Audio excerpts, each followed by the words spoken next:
2 రోజులు హైదరాబాద్ పర్యటనకు వచ్చిన రాష్ట్రపతి ముర్మును స్వాగతించారు సీఎం రేవంత్ రెడ్డి మంత్రులు. వివిధ కార్యక్రమాల్లో ముర్ము పాల్గొంటారు. మినిస్టర్ ఇన్వైటింగ్ మంత్రిగా రాష్ట్రపతి కార్యక్రమాలు మంత్రి సీతక్క చూసుకోనున్నారు.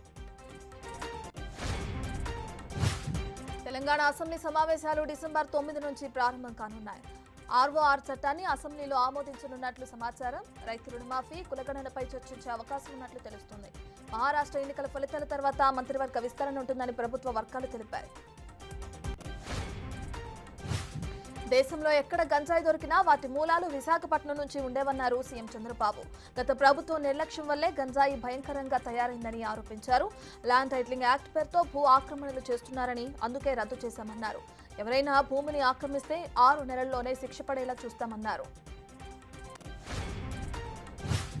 సినీ నటుడు పోసాని సంచలన నిర్ణయం తీసుకున్నారు. రాజకీయాల నుంచి తప్పుకుంటున్నట్లు ప్రకటించారు. జీవితంలో రాజకీయాలపై స్పందించనని, ఏ పార్టీకి మద్దతుగా మాట్లాడనని తెలిపారు. తన ఫ్యామిలీ కోసం రాజకీయాలను వదిలేస్తున్నట్లు తెలిపారు.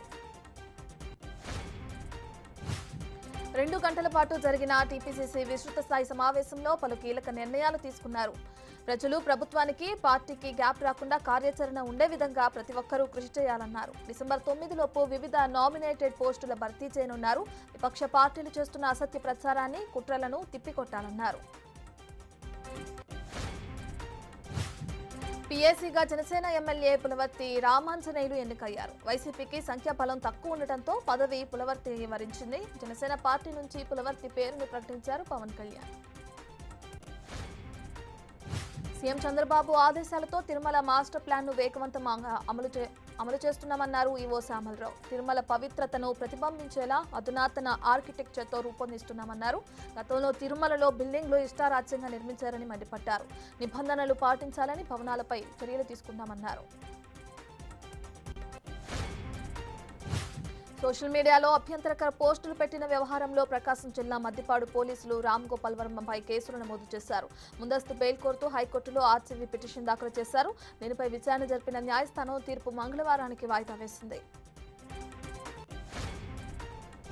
మకనూరు ఫుడ్ పాయిజన్ ఘటనపై ప్రభుత్వం చర్యలు తీసుకుంది. నారాయణపేట డీఈఓ అబ్దుల్ ఘనీ సస్పెన్షన్ వేటు వేసింది. ఇప్పటికే 2 అధికారులను ప్రభుత్వం సస్పెండ్ చేసింది. మధ్యాహ్నం భోజనం ఏజెన్సీ రద్దు చేసింది. ఢిల్లీలో గాలి కాలుష్యం తీవ్రంగా పెరిగిపోతున్న క్రమంలో ఉద్యోగులకు కేంద్రం కీలక ఆదేశాలు జారీ చేసింది. షిఫ్టుల్లో పనిచేసే కేంద్ర ప్రభుత్వ ఉద్యోగులకు సమయం విషయంలో వెసులుబాటు కల్పించింది.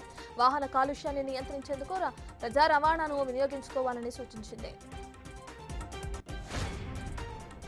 ఏపీలో మరోసారి భారీ వర్షాలు కురిసే అవకాశం ఉందని రెవెన్యూ శాఖ తెలిపింది. రైతులు తక్షణమే వ్యవసాయ పనుల్లో జాగ్రత్తలు తీసుకోవాలని ఆర్పీ సిసోడియా తెలిపారు. అండమాన్ సముద్రంలో ఉపరితల ఆవర్తనం ఏర్పడింది. దీని ప్రభావంతో ఈ నెల 23న ఆగ్నేయ బంగాళాఖాతంలో అల్పపీడనం ఏర్పడనుంది.